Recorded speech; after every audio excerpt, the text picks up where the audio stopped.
I wanted to be a singer growing up. Growing up, I always wanted to be a baseball player. I wanted to be a veterinarian. I legitimately remember saying, famous. My family was completely against it.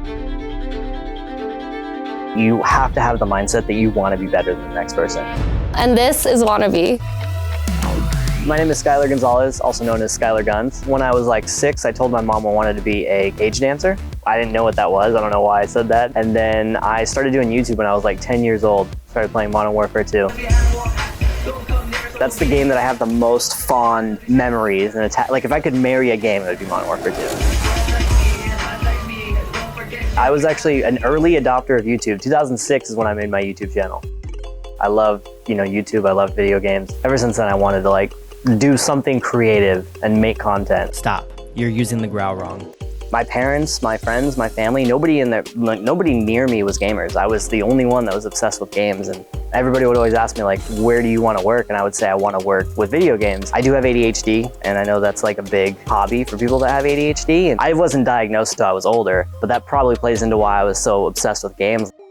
My growth on TikTok, it started in COVID-19, and I made a TikTok account. I saw all these other gamers were doing it, and I was like, hey, you know what? I think I could do this. And I just started streaming, taking clips, making videos. I remember the first time I posted a video that went viral. I think it got 300,000 views or so. Go back to the front line. That like sparked that fire, and I was like, oh shit, like I'm doing something right. I have to beat these 3 horror games, but every time I scream, I get shocked. Honestly, I just made what I liked and made what I enjoyed, and grew a little bit of a following. And the first time I got a check from Twitch and TikTok, I was like, oh shit, like I'm just doing what I love. Like I'm just making funny videos that I like to put out there, and I'm getting some money for this.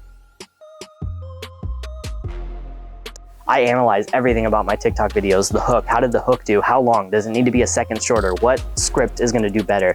I write 5 different hooks. Like I'm so obsessed with all of it, and that's what it takes, to be honest. A hook is the very beginning of the video. For TikTok, hooks are different because you literally have like a millisecond, half a second to hook somebody. And so you have to kind of look about like how you can get somebody to stop scrolling and care about what you're posting.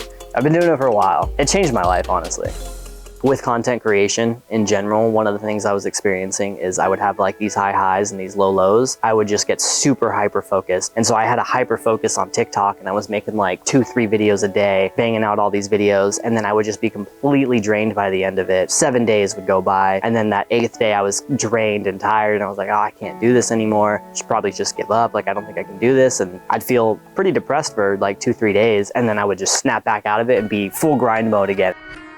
To make it in this industry and to be somebody, you have to have the mindset that you want to be better than the next person. And there's a lot of like camaraderie between like other content creators and sharing ideas and sharing, what works and what doesn't work. You have to make friends in the industry, and if you have a group of people that are all doing the same stuff, you can share your experiences and grow even faster.